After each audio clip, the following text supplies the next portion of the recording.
Hello everybody. Hey. I'm here with Wendy. You know Wendy already. Fabulous Wendy Budd. Hello.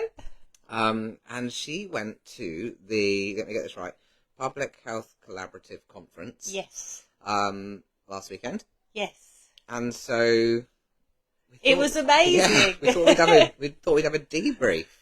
Yes. And just talk about that because it's very exciting. It was really inspiring for me. Some of the talks were just so inspirational. There was an emphasis on metabolic psychiatry, which was really, really interesting. And it's, can you change the mind with food? And the therapeutic use of a low-carb, sort of ketogenic diet in a group of people with intractable bipolar and schizophrenia. And it was done by Dr. Peter, let me get this right actually, Dr. Campbell, yes, Dr. Ian Campbell. And it was a small pilot study. I think it was only on 25 people. But it was really inspiring because normally when they do a randomised controlled trial, they'll do the intervention, so the dietary change, and then after 4 weeks, they ask the participants to go back to the normal standard diet. And a really large percentage of the people that were studied didn't want to go back to the original standard diet because they felt so good. I can speak to that in terms of when you made me go carnivore. I didn't make you.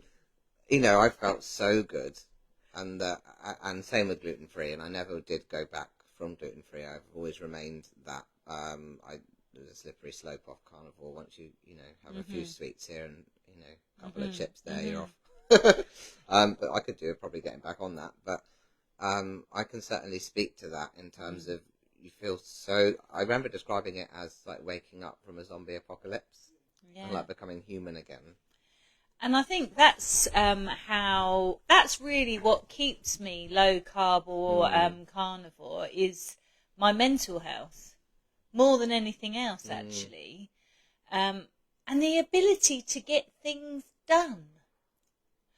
Not that I am, there is always loads to do, but when I first went low carb, I've told you this story, I think I went low carb to get into that dress, that cocktail dress, because it was an event. So it was purely vanity. And I remember about 3 or 4 days into the diet, I was cleaning my oven at 10 o'clock at night. But what was more interesting is I was really enjoying it. I was really into cleaning the oven. I don't think I'd ever cleaned that oven before. And I remember thinking then, wow, there's something in this diet. I had a similar thing. I think I told you that I was up at like 7 o'clock in the morning one morning, and I was hosing down. We had a big rug in our living room. I'm hosing it down and scrubbing it and cleaning it. And my husband came down and said, "What are you doing?" I was like, "I don't know. I just woke up and wanted to clean the rug." And he was like, "You never would do that." I'm like, "I know. Where did that energy come from?" Yeah, it is really interesting. So the metabolic psychiatry is quite new. There is a book out by a psychotherapist called Georgia Ede, and it's called Change Your Diet, Change Your Mind. I haven't read it. It's very new, but it's all on how dietary modification can change your mood. And it seems incredibly obvious. I think that actually that's interesting to say that, because I think when you do these things, it does seem obvious. So when somebody puts it in your face and says, this equals this, actually that is obvious, but we never think about it because it's so ingrained in us to eat in a certain way, to be healthy in a certain way, but that's all just what we're being told. through society, through culture, through doctors, through education. But sometimes when you point out something like, oh, actually, eating like an early man, which would be, kind of meat and nuts and berries and seeds, that is kind of obvious. And it's interesting the language that you used then. You said ingrained. And when I was at the conference, there was actually a workshop day where we were put into groups and we were talking with various other health professionals. I mean, there was a wide range of different lay people, health professionals, doctors, nurses, psychiatrists, paediatricians, all sorts of different health modalities were there. And we were put in groups, and our group actually came up with the slogan, against the grains. Yeah, makes sense. Yeah. Grains plural. Yes. Love it. Yeah. So I found the metabolic psychiatry really, really interesting.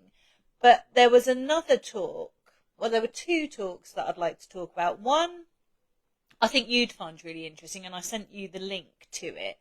It's called The Real Food Revolution, and it's actually spearheaded by a wonderful lady. She's actually a teacher and has been a teacher for, I think, over 35 years. And when she was talking at the conference, she was saying about how in the last 5 years, the difference in the children's behaviour has astounded her, with children not being able to cope with their emotions, the rise in various different issues such as ADD, autism, and how children are turning up to school drinking energy drinks and literally packets of sweets.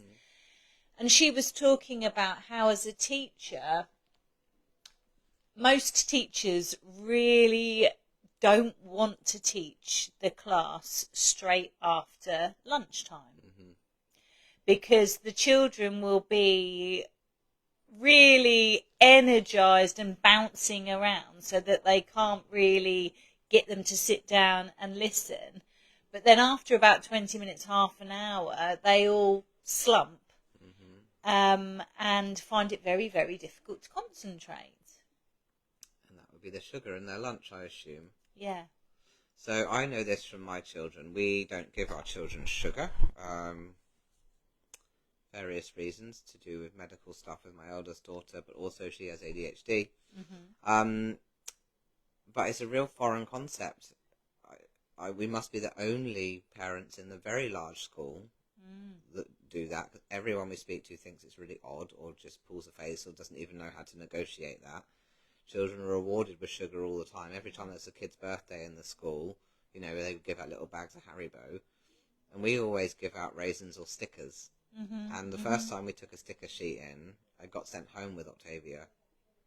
Well, they didn't give it out. No, they didn't even understand what that was for. And I'm like, well, it's her birthday, and she wanted to share stickers with people instead of sweets, but they couldn't even get their head around that concept. And then when we did raisins, we were giving, she was giving them out, and all of the kids were like, no, just turning their nose up at them. It's fascinating. And even on the school menus, and they, Jamie Oliver did this whole thing about trying to healthier school meals, and actually what is interesting is that there is a county-wide caterer for the schools, so they're not catered in-house anymore. And there's like a sugary dessert every single day, and all of the food's massively processed. There's nothing healthy about any of it. And it's even more interesting is that now it's free school meals for all primary children. So actually every child in the school will be fed those meals because they're free. So if you want your children to eat something healthy, you have to pack their own lunch. Well, this, I think, is where the project through the Public Health Collaboration is based. And the project is about going into schools and teaching the young children about ultra-processed food, about the sugar content that's in food, and how food can affect your energy, but also your mindset and obviously your health. Because I think it's really important that we educate the children now because children are indestructible. You know, when they're younger, and I remember as being a teen, people tell you things and you just think, oh yeah, you're old, I'm not worried about that. It does catch up with you though, doesn't it? Oh, absolutely it does. It really does. And the project is, you can go to the Public Health Collaborative's website, which is phc.org. And if you go to the drop-down menu, I think it says projects, and you can see the project. And you can actually send the information to your head teachers or maybe your children's teacher. And if they want to take part in the pilot run of the project, they can for free. That's interesting. I know you said they're going to go into schools and educate the children. I don't think that's the right approach in my view. I think they need to educate the caterers of the schools and the teachers in the schools, because children will be children. You can teach them whatever you want, and the moment that you stick a sugary, delicious snack in front of them, they're going to take it. So for me, it's the providers that need to be educated. That's really interesting, actually, because the lady, who I forget her name, but the lady who spearheaded this project, when they had feedback from the handful of schools that they'd been in from the teachers thought that they were very militant in their approach. And they're not recommending low carb or paleo or anything like that. What they're recommending is whole real foods. So real foods, not ultra processed food. And they thought that was extreme. The teachers have been told that the children are being provided a healthy, balanced lunch, because that's the marketing. But that healthy, balanced lunch will be pizza and chips, jacket potato, fish fingers, plus a cake and custard or something similar at the end. I mean, that just boggles my mind, because surely anybody would realise that pizza and chips is not a balanced... No, because people don't think, in my view. They're told that that is what a healthy and balanced diet is, so they believe it. Most people still think that brown bread is really healthy for you. That's true. Yeah? That is true. So I think that we need to educate the providers.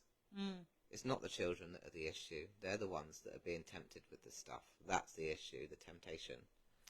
And then I think if you delve deeper into the food providers, it's all money. I mean, it all goes back to money, doesn't it? You're looking at me because he thinks I'm going to knock the... Sorry, yes, we've got this new microphone, and we're just trying it. Because I talk with my hands a lot, he keeps giving me the look. Don't hurt the microphone. Don't hit the microphone, Wendy. His name's Stevie. Oh, I like it. Yeah, someone named it on our... I was using it the other day with Katie on our chat, and we asked some people to name it. Oh, it's called Stevie. So it's now called Stevie. Okay, well I won't knock Stevie. I've lost my train of thought now. Oh yes, so it's all about making money with the food. Oh yes. And obviously processed foods, the reason that they're processed is that they last longer. So therefore they're cheaper, and a lot of the main bulk food items such as wheat, soy, they're subsidised by governments, and they're grown in such huge monocultures and then processed to the point where really there's no nutrients in them, but that improves shelf time, shelf life. So yeah, I mean, unfortunately, it's like everything. It comes down to profit rather than the health of our children. And I think that this is where I was getting at earlier with it. It amazed me when my children started school that the catering is all done. You know. So, sorry, we realised that we disappeared and came back then, so I don't know what you caught.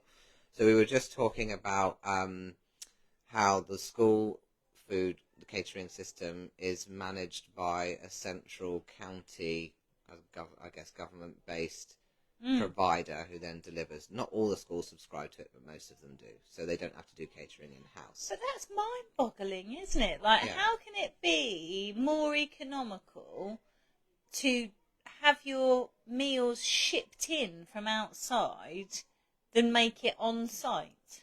But also, is this why, going back to the teachers saying this is too extreme, is this why the teachers don't care about it, or the schools don't care about it, because it's not their problem, because it's outsourced? Maybe. Or maybe they don't see the link between food and behaviour, or food and health. Maybe.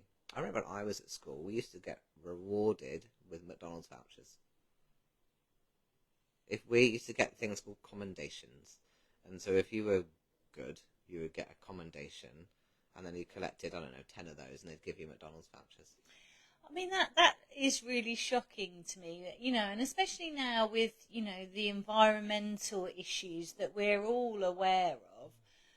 You know, these crops, such as soy, palm oil, they are responsible for a lot of the ecological issues that we're seeing. You know, they're responsible for a lot of the virgin rainforest being cut down. Whereas we should, in my view, I think we should be going back to local farmers, buying food locally wherever possible, you know, not eating certain foods all year round because you can. I mean, eating strawberries in winter just shouldn't really be happening, because you're flying those strawberries in from probably Peru, so you've got the air miles. It just doesn't make any sense. You know, and probably they don't have any nutrients in them, because I think stuff, though, is so far outsourced now that then nobody has to take responsibility, so they don't think about it or care about it. Back to this school scenario, I think that if schools had to take responsibility for creating a healthy menu, they might be more inclined to make it an actual healthy menu. But because it's being given to them, and they're kind of hands off and saying, "Oh, it's, you know, not my issue, it's being provided." There's no sense of ownership over it, or to do anything, or to change. And we were just talking before we got cut off about hospitals. Same with hospitals; they're catered externally now. Yeah. When I was in hospital for 2 weeks, I was literally given microwave meals every day for 2 weeks.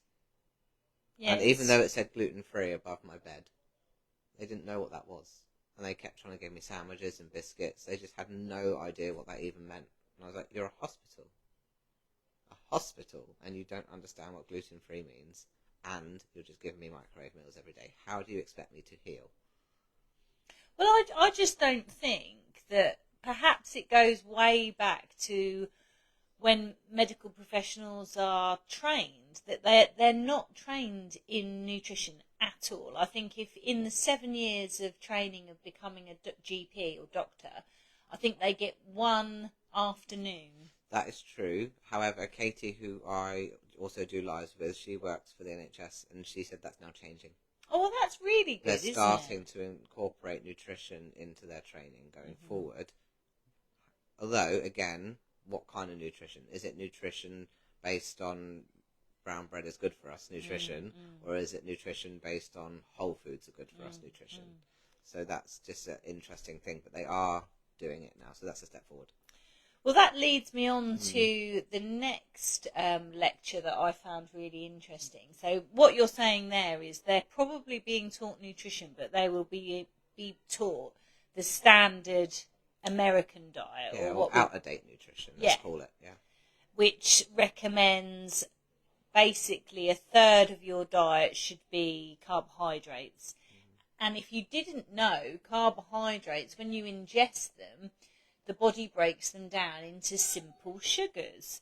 So carbohydrates are sugar. I remember being taught this at school, you know. then sugar turns into fat. Mm. Right? I remember being taught that at school, and that's one of the things that always stuck in my mind. So I don't understand, if I was taught that at school, however many years, decades ago, it doesn't seem that society has caught on to that, or that professionals have caught on to that, no. even though maybe I just had a really good science teacher. I don't know. Yeah, I mean, probably you did. Maybe it wasn't part of the curriculum, but I do definitely remember being taught that at school.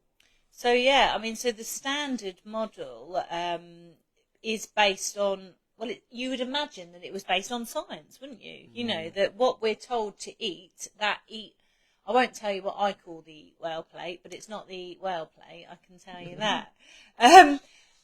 You would honestly think that the eat well plate would be based on some sort of science, but when you look into it, it isn't.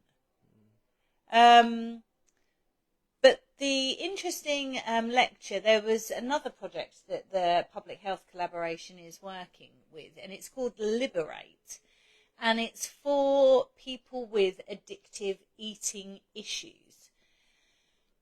And there's a big controversy because there are people that say that you can't be addicted to food because food is a necessary, fuel for our body. And then there are people that say, without doubt, food can be addictive. I wouldn't say that broccoli or salad is addictive, but there may be people out there that are addicted to broccoli or salad. I don't need a professional to tell me that sugar isn't addictive. I know damn well it's addictive because I love sugar. Well, interestingly, there is a lady, she's called, I can't remember her name. Her surname is Unwin, and she's the wife of David Unwin. It'll come to me. And they are working on having addictive eating and processed food and sugar addiction classified in the manual so that it is actually recognised. And I mean, I 100% know that sugar and processed food is addictive. Let me talk to you about me coming off of gluten, for example. I know it was addictive because I kept craving it for the first 3 months. 3 months? Yes, right? And remember when you talked to me about this, you said it takes 3 months for gluten to pass through the system. Once that 3 months had passed, all of those cravings had stopped. And then, at that point, I stopped using the alternative products. So while I was coming off of it, I would use the gluten-free bread or the gluten-free biscuits or flours.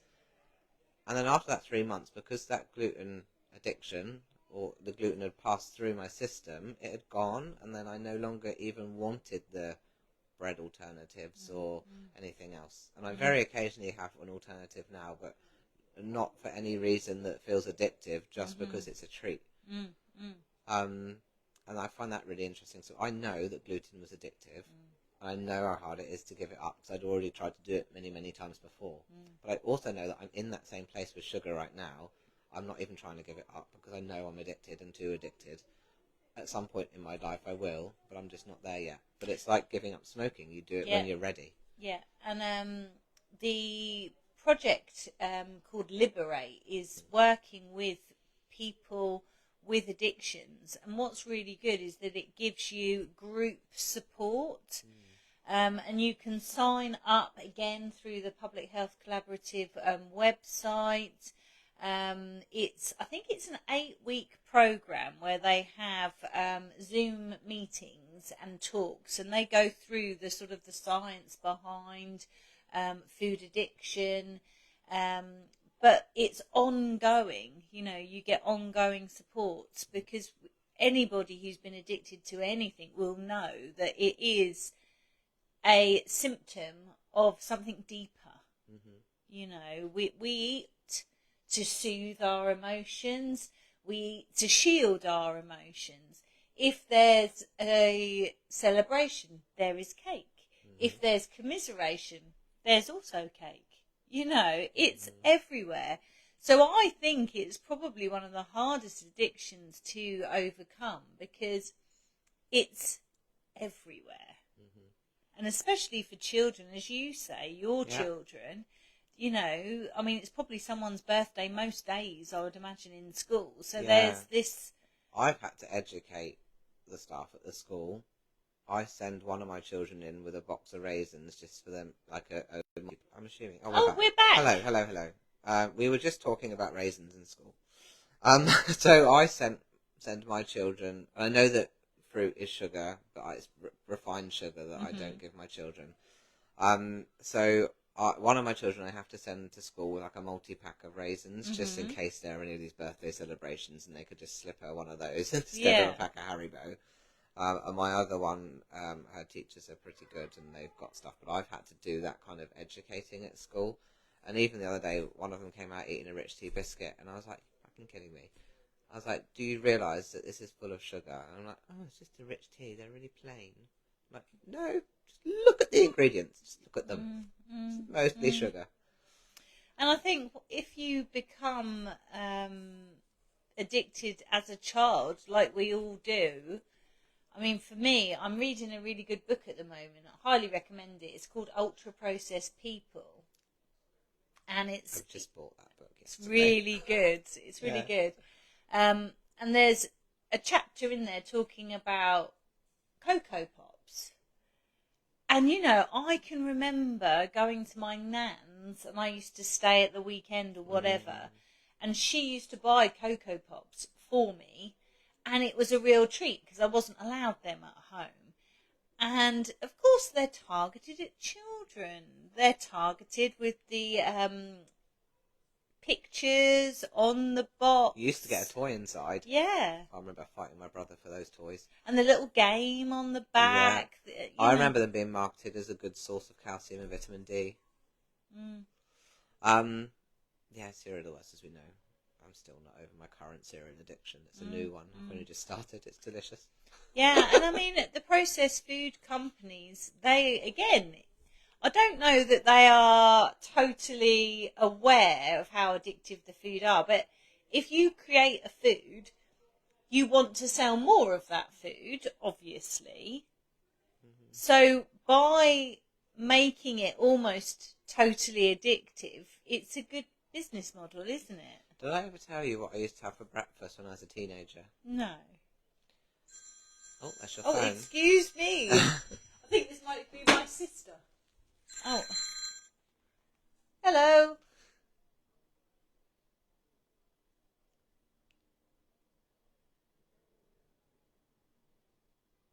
Okay, see you soon. Bye, bye. So you can tell it's live now. Very important call. So what I used to have for breakfast when I was a teenager, a Snickers, or the Asda's version, which was called a Mighty Bar, and a glass of Coke. That was my breakfast when I was growing up. I don't know why my parents never stopped me. Yeah, I mean, that's shocking. No. It's a wonder you've got any teeth. No wonder I've got great teeth, weirdly. But it's no wonder that I've got a sugar addiction. Yeah, yeah. And we know that, you know, if you're addicted as a young adult, and I think that the manufacturers do without doubt target children, you know, in schools, you know, that memory of being given McDonald's vouchers for good behaviour at school. I mean, that shouldn't be allowed. I mean, they probably wouldn't get away with it now. But they do still reward in other ways. They do sweets and stuff all the time at school. They say to you, don't let your child bring in juice in a water bottle, or fizzy drinks, obviously. But they will still reward with sweets and cakes and stuff at school. Like, that's quite a normal reward for things. I find it really interesting. I also remember that McDonald's used to sponsor our sports day at school as well.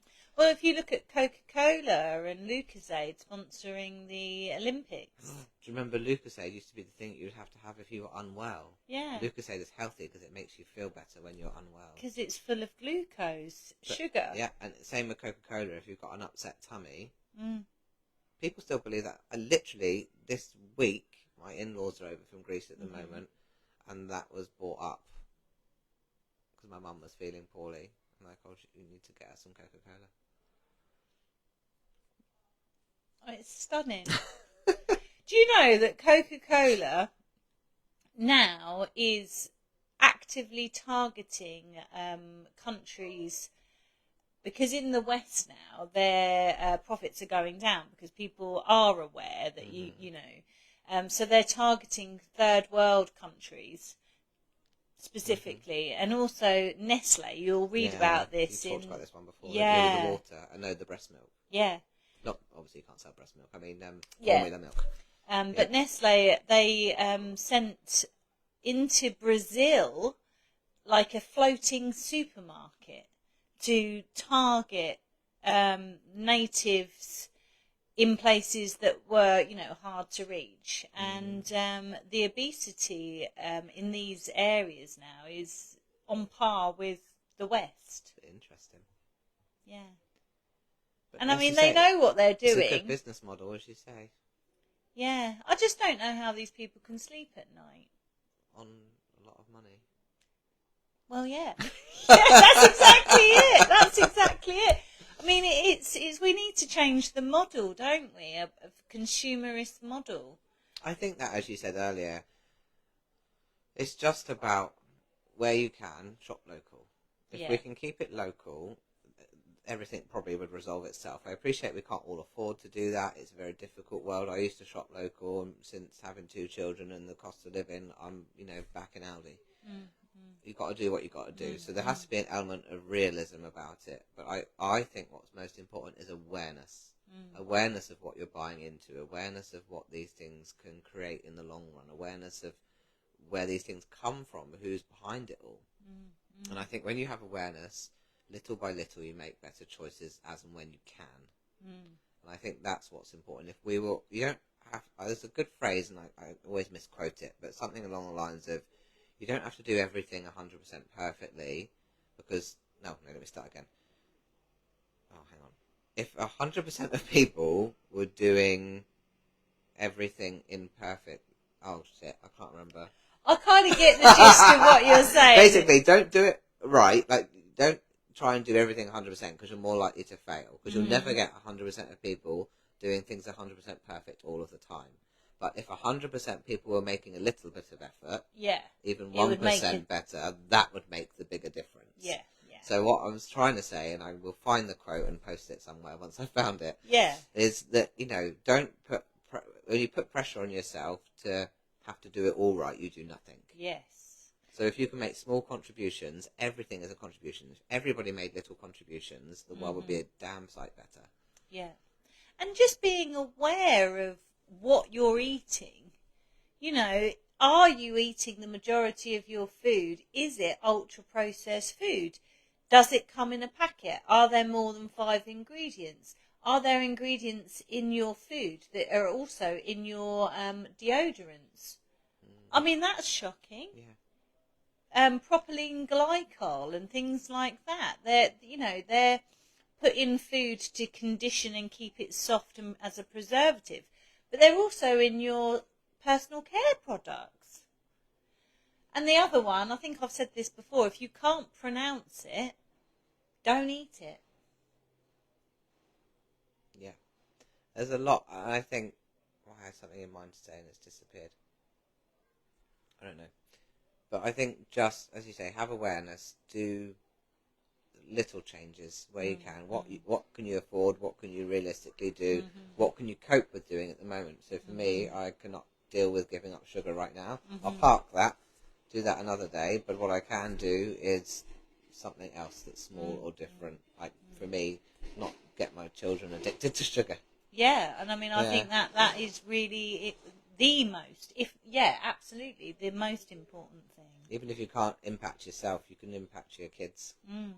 And if anybody is interested in any of the projects that I mentioned from the Public Health Collaborative, go to their website, phc.org. Maybe we'll put a link somewhere so that you can see it. There's the Liberate for Addictive Eaters. There's the Real Food Revolution, which is all about going into schools and educating children and the educational providers about ultra-processed foods and the addictive nature of these foods. There are other projects as well that are for free. There's a free 6-week program for people with pre-diabetes or type 2 diabetes on educating how you can reverse that.